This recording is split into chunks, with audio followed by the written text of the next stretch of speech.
আল্লাহ রাব্বুল আলামিন বলেন ওয়াইদা তুলিয়াত আলাইহিম আয়াতুহু যাদাতুহুম ঈমানাও ওয়া আলা রাব্বিহিম ইয়াতাওয়াক্কালুন। আল্লাহ বলেন মুমিনেরা একটা গুণ হলো ওয়াইদা তুলিয়াত আলাইহিম আয়াতুহু, যখন তাদের সামনে আমি আল্লাহর কোরআনের তেলাওয়াত করা হয়, যখন তাদের সামনে আমি আল্লাহর কোরআনের আলোচনা করা হয়, আল্লাহ বলেন মুমিন যারা তাদের অন্তর বৃদ্ধি হতে থাকে, আমি আল্লাহর প্রতি তাদের বিশ্বাস বাড়তে থাকে। আল্লাহ বলেন ওয়াইদা তুলিয়াত আলাইহিম, যখন তাদের উপরে আমি আল্লাহর কোরআনের আলোচনাগুলো করা হয়, যাদাতুহুম ঈমানা, তখন তাদের অন্তর আরো তাদের ঈমান বৃদ্ধি হতে থাকে, আমি আল্লাহর প্রতি তাদের ভালোবাসা আরো বাড়তে থাকে। বলেন সুবহানাল্লাহ। এজন্য কোরআনুল কারীম এমন একটা কিতাব যে এই কোরআনের তেলাওয়াত কাফেররা শুনে পর্যন্ত ঈমানের মুসলমান হয়েছে। বলেন সুবহানাল্লাহ। এজন্য কোরআন, এই কোরআনের তেলাওয়াত যখন করা হয়, নামাজের ভিতরে যখন এই কোরআন তেলাওয়াত করা হয়, বলেন তো আমাদের ভালো লাগে কি লাগে না? মনটা চায় আরো শুনি আরো শুনি, বলেন ঠিক কিনা? এজন্য কোরআন এমন একটা আল্লাহর কিতাব যে কোরআনের তেলাওয়াত যখন শুনি তখন আল্লাহর প্রতি বান্দাদের ঈমানদারদের আরো ভালোবাসা বাড়তে থাকে যে আল্লাহ কেমন কিতাব অবতীর্ণ করেছেন, এত সুন্দর লাগে, এত মায়ার তেলাওয়াত। এজন্য কোরআনুল কারীম শিখাটা ঈমানদার, আল্লাহ বলেন যারা ঈমানওয়ালা ঈমানদার ও তাদের সামনে যখন কোরআনের তেলাওয়াত করা হয় তখন তাদের ঈমান বাড়তে থাকে। তার মানে কি? আমি আল্লাহর প্রতি তাদের ভালোবাসা, তাদের বিশ্বাস আরো বাড়তে থাকে। বলেন সুবহানাল্লাহ। এজন্য আল্লাহ রাব্বুল আলামিন বলেন ওয়াইদা তুলিয়াত আলাইহিম আয়াতুহু যাদাতুহুম ঈমানা, আল্লাহ বলেন যারা ঈমানদার তাদের সামনে যখন আমি আল্লাহর কোরআনের তেলাওয়াত করা হয় তাদের ঈমান আরো বাড়তে থাকে, বৃদ্ধি হতে থাকে। মক্কার কাফেররা আল্লাহর রাসূলের সাথে কোরআনকে নিয়ে চ্যালেঞ্জ করেছে, বারবার এই কোরআনকে মিথ্যা প্রতিপন্ন করার জন্য আল্লাহ রাসূলের কাছে গিয়েছে।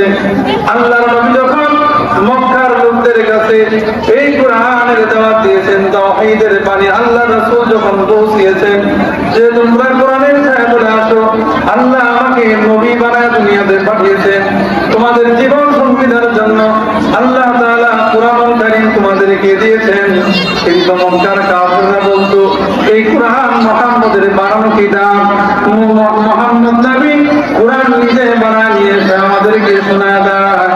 লাবিদ বিন রবিয়াকে তারা মক্কার সবচেয়ে বড় সাহিত্যিক লাবিদ বিন রবিয়াকে তারা আনছে, কারণ আল্লাহ রাসূল যখন কোরআনের বাণীগুলো তাদেরকে শোনাইতো তারা বলতো এগুলো মুহাম্মদের বানানো একটা কিতাব।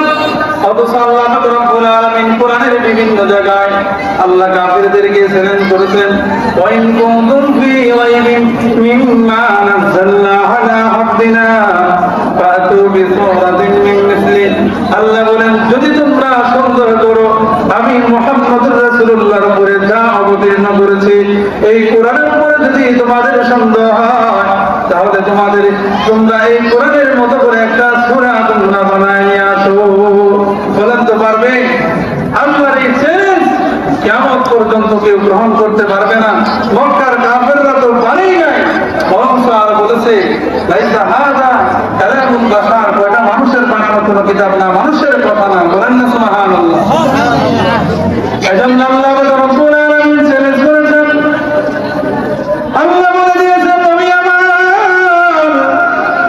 মক্কার মানুষেরা যদি বলে এই কোরআন আপনার বানানো কিতাব, এই কোরআনের ব্যাপারে যদি তারা সন্দেহ করো ইন কুনতুম ফি রাইবিন মিম্মা নাযালনা আলা আবদিনা, আমি আমার বান্দার উপরে যা অবতীর্ণ করেছি এই কোরআনের ব্যাপারে যদি তাদের সন্দেহ হয় আলা আবদিনা ফাতু বিসূরাতিন মিন মিসলি, আল্লাহ সারা পৃথিবীর মানুষের মাঝে চ্যালেঞ্জ ছুড়ে দিয়েছেন তাহলে তোমরা এই কোরআনের মতো করে একটা কোরআন বানায় নিয়ে আসো।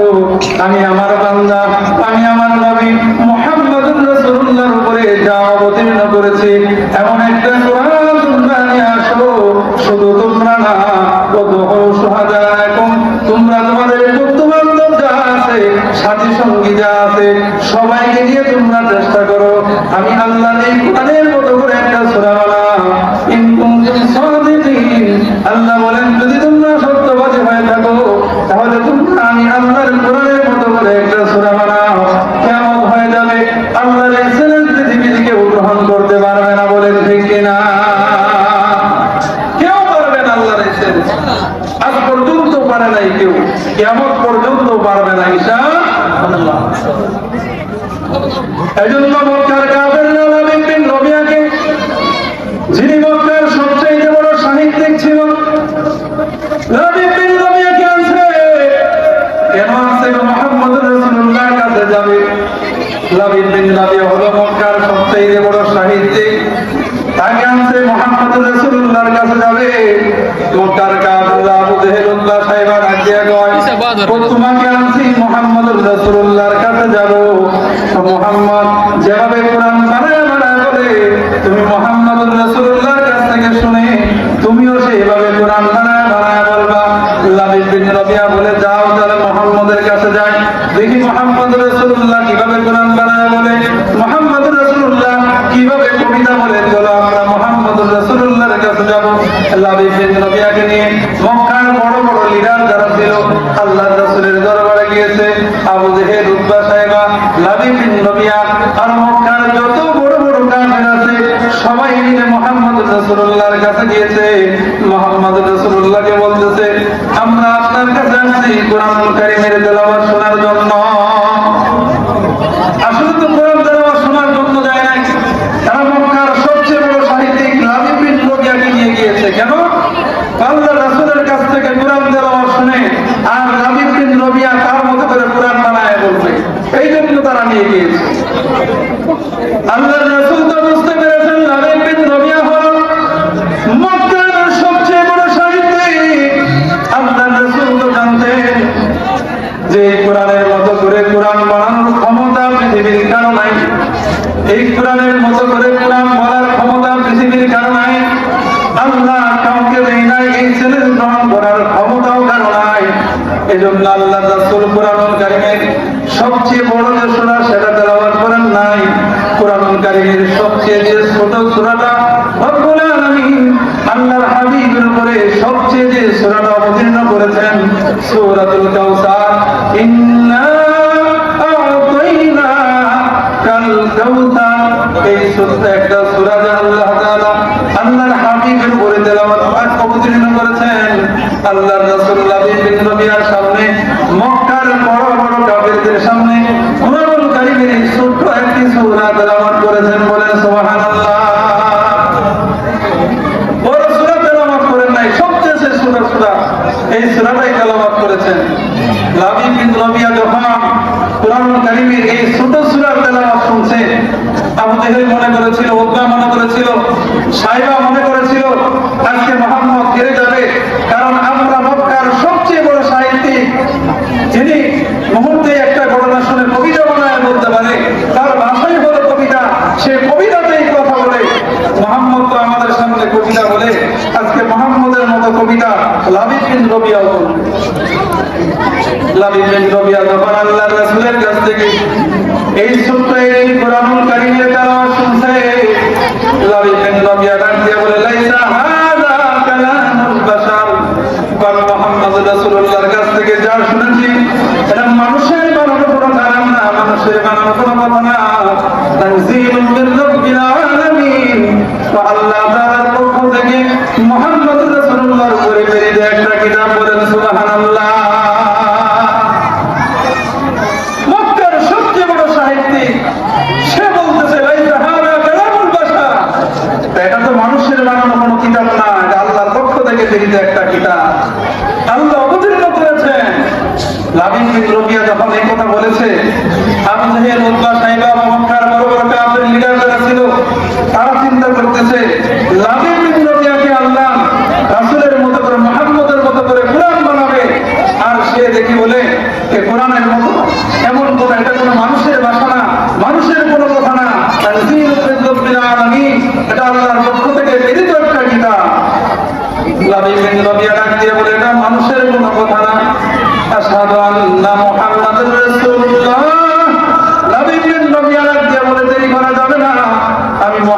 রাসূলুল্লাহর উপরে ঈমান আনলাম, বলেন সুবহানাল্লাহ।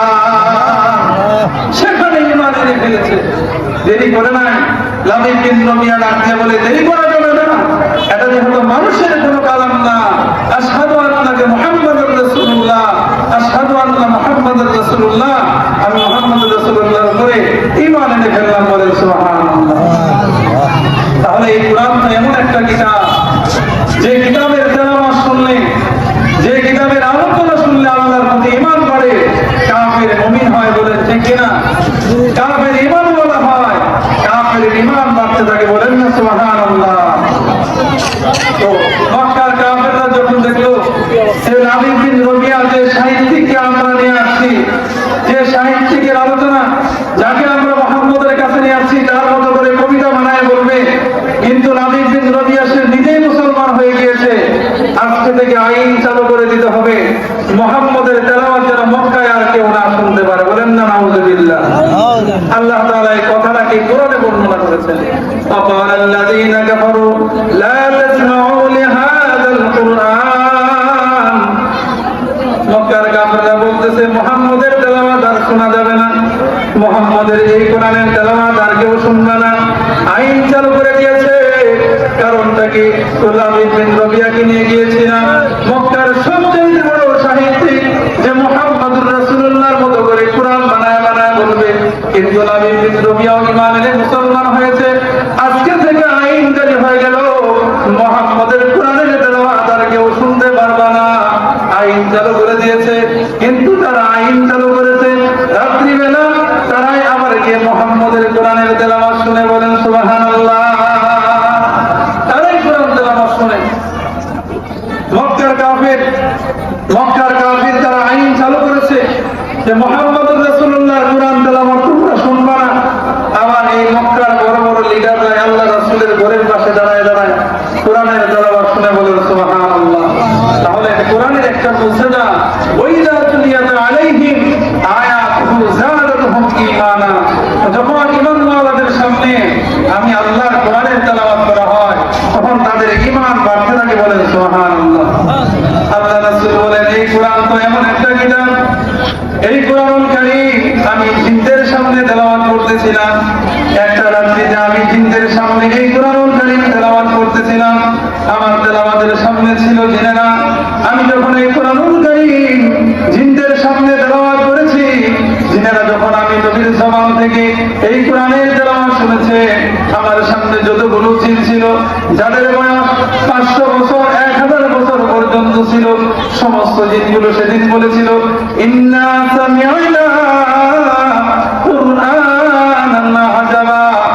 আল্লাহর নবী, আমরা আপনার জবান থেকে এক আশ্চর্য ধরনের কোরআনের তেলাওয়াত শুনলাম, বলেন সুবহানাল্লাহ।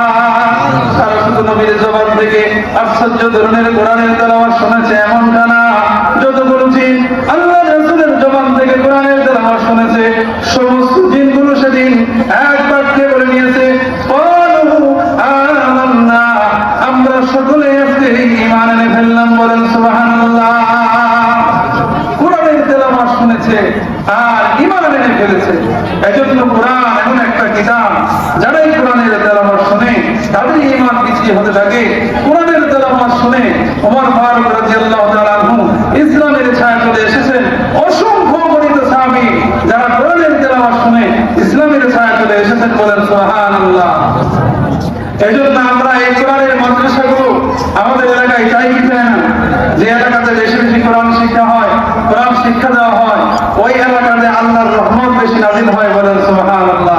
এটা হলো মুমিনের দ্বিতীয় গুণ, যখন কোরআনের তেলাওয়াত শুনে তার ঈমান বাড়তে থাকে।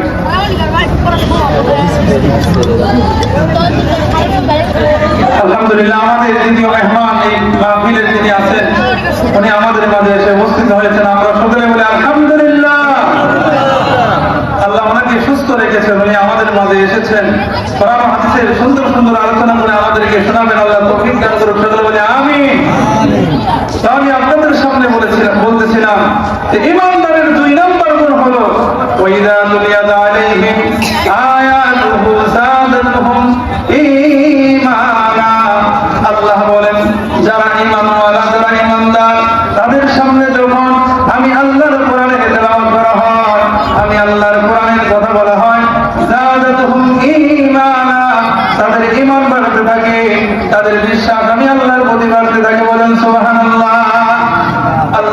বলেন মান ক্বালা বিহি সাদাকা, যারা কোরআন থেকে কথা বলে তারা সত্য কথা বলে। ওমান আসদাকু মিনাল্লাহি কিলা, আল্লাহর চাইতে অধিক সত্যবাদী আর কে হতে পারে? কারণ কোরআনুল কারীম তো আল্লাহ তাআলার পক্ষ থেকে প্রেরিত একটা কিতাব, বলেন ঠিক কিনা? এজন্য যারা কোরআনের কথা বলে তারা সত্য কথা বলে। কোরআনের চাইতে সত্যবাদী সত্য কথা আর পৃথিবীতে একটাও হতে পারে না। ওমান আমিলা বিহি উজরা, আল্লাহর হাবিব বলেন কোরআন অনুযায়ী যারা আমল করে তাদেরকে প্রতিদান দেওয়া হয়। কোরআন দিয়ে যারা আমল করে, যারা কোরআন দিয়ে জীবন পরিচালনা করে, আল্লাহর রাসূল বলেন কোরআন অনুযায়ী যারা জীবন পরিচালনা করে, আল্লাহ বলেন উজরা তাদেরকে প্রতিদান দেওয়া হয়। ওমান হাকামা বিহি আদালা, আল্লাহর রাসূল বলেন কোরআন দিয়ে যারা রাষ্ট্র পরিচালনা করে, তারা ইনসাফ কায়েম করে। কারণ কোরআন ওয়ালা রাষ্ট্রের ইনসাফ, কোরআন ওয়ালা রাষ্ট্রের ভিতরে যে সংবিধানে কোরআনের বিধান থাকে, যে রাষ্ট্রের ভিতরে কোরআনের আইন থাকে, ওই রাষ্ট্রে কোনোদিন জিনা ব্যভিচার হতে পারে না, অন্যায় হতে পারে না, খুন খারাপি হতে পারে না, চাঁদাবাজি টেন্ডারবাজি হতে পারে না, বলেন ঠিক কিনা? এজন্য আল্লাহর রাসূল বলেন ওমান হাকামা বিহি আদালা, যে রাষ্ট্র কোরআন দিয়ে পরিচালনা হয় ওই রাষ্ট্রের ভিতরে চাঁদাবাজি থাকতে পারে না, বলেন ঠিক কিনা? চিন্তায় ডাকাতি থাকতে পারে না। এজন্য আমরা চেষ্টা করব আমাদের এই বাংলাদেশের সংবিধান যেন কোরআন দ্বারা পরিচালিত হয়, বলেন ঠিক কিনা? আমরা চাই কি চাই না? আমাদের রাষ্ট্র সংবিধান কোরআন হোক, আমরা চাই কি চাই না? আমাদের রাষ্ট্রীয় সংবিধান যদি কোরআন দ্বারা পরিচালিত হয়, আমাদের রাষ্ট্রের ভিতরে যত খুন খারাপি, চুরি ডাকাতি, ছিনতাই ডাকাতি, রাহাজানি হয়, জিনা ব্যভিচার হয়, একটাও থাকবে না, বলেন ঠিক কিনা? আমরা দেখেছি রাসূলের রাষ্ট্র পরিচালনা, আমরা দেখেছি সাহাবায়ে কেরাম কিভাবে রাষ্ট্র পরিচালনা করেছেন, আমরা দেখেছি খোলাফায়ে রাশিদিন কিভাবে রাষ্ট্র পরিচালনা করেছে, আমরা দেখেছি একটা দুর্নীতি পর্যন্ত ছিল না, বলেন ঠিক কিনা? ওমর রাদিয়াল্লাহু তাআলা রাষ্ট্র পরিচালনার ইতিহাস যদি আপনারা পড়ে দেখেন, বনের সিংহ আর ছাগল একই নদীতে পানি খেয়েছে, একই নদীতে। ওমর ইবনে আব্দুল আজিজের যুগে, উমর ইবনে আব্দুল আজিজের যুগে একই নদীতে ছাগল এবং সিংহ, বাঘ একই নদীতে পানি খাইত। সিংহ কখনো বাঘের উপর আক্রমণ করতো না, বাঘ কখনো ছাগলের উপর আক্রমণ করতো না। একটি মহিলা দেখে যে সিংহ বাঘের উপর আক্রমণ করেছে, বাঘ ছাগলের উপর আক্রমণ করেছে, মহিলা ডাক দিয়ে বলতেছে ওমর ইবনে আব্দুল আজিজ বুঝি দুনিয়াতে আর বেঁচে নাই। কারণ তখনকার সময় তো আমাদের মতো এরকম তথ্য প্রযুক্তির যুগ ছিল না, এরকম যোগাযোগ ব্যবস্থা ছিল না যে ফোনের মাধ্যমে যোগাযোগ করে শোনা যাবে, মোবাইলে দেখা যাবে, টিভিতে দেখা যাবে। বলেন তো তখন কি এরকম কোন যুগ ছিল? এরকম কোন তথ্য প্রযুক্তির যুগ ছিল? ছিল না। মহিলার কাছে তো কোনো খবর আসে নাই। তো সেখানকার লোকজন বলতেছে তুমি কেমন করে বুঝলা যে ওমর ইবনে আব্দুল আজিজ বেঁচে নাই? চিঠি লিখছে যে ওমর ইবনে আব্দুল আজিজ বেঁচে আছে কিনা, একটা চিঠি লিখে পাঠিয়ে দিয়েছে। এক সপ্তাহ পরে এই চিঠি ফেরত আসছে, দেখে আসলে ওমর ইবনে আব্দুল আজিজ বেঁচে নাই। মহিলাকে জিজ্ঞাসা করা হলো, আচ্ছা ওমর ইবনে আব্দুল আজিজ যে দুনিয়াতে বেঁচে নাই আপনি কিভাবে বুঝলেন? মহিলা ডাক দিয়ে বলে এতদিন দেখেছি, আমি দীর্ঘদিন পর্যন্ত এই নদীর ভিতরে টাকা দেখতাম, এই নদীর ভিতরে একই গাছের ভিতরে ছাগল পানি খায়, বাঘ সিংহ একই সাথে পানি খায়। কিন্তু আজকের দৃশ্য যখন আমার চোখে নজর পড়েছে, আমি দেখি এক প্রাণী আরেক প্রাণীর উপর আক্রমণ করতেছে। কারণ খলিফা যিনি ছিলেন তিনি দুনিয়ার থেকে বিদায় নিয়েছেন। কারণ দুনিয়ার থেকে যখন ইনসাফ চলে যায়, আল্লাহর জুলুম যখন দুনিয়াতে এসে যায়, বলেন ঠিক কিনা? আমি আর আপনি শান্তি করে চিল্লায় রাখছি, কারণ আমার আপনার সংবিধান মতো কোরআন নাই, বলেন ঠিক কিনা? পারিবারিক জীবন থেকে রাষ্ট্রীয় জীবন পর্যন্ত যদি কোরআনের বিধান চলে, তাহলে আমরা মনে করব আমাদের প্রতিটা ঘরে ঘরে ব্যক্তিগত জীবন থেকে শুরু করে রাষ্ট্রীয় জীবন পর্যন্ত শান্তিতে ভরপুর হয়ে যাবে। আল্লাহ আমাদের সংবিধান আপনি কোরআনের আইন চালু করার ব্যবস্থা করে দেন, সকলে বলে আমিন। এজন্য আল্লাহর রাসূল বলেন ওমান হাকামা বিহি আদালা, যারা কোরআন দিয়ে রাষ্ট্র পরিচালনা করে, তারা ইনসাফ কায়েম করে, বিচার কায়েম করে, বেইনসাফি করে না। আল্লাহর রাসূল বলেন ওমান দাআ ইলা হুদিয়া ইলা সিরাতিল মুস্তাকিম, আল্লাহর রাসূল বলেন যারা কোরআন দিয়ে মানুষকে দাওয়াত দেয়,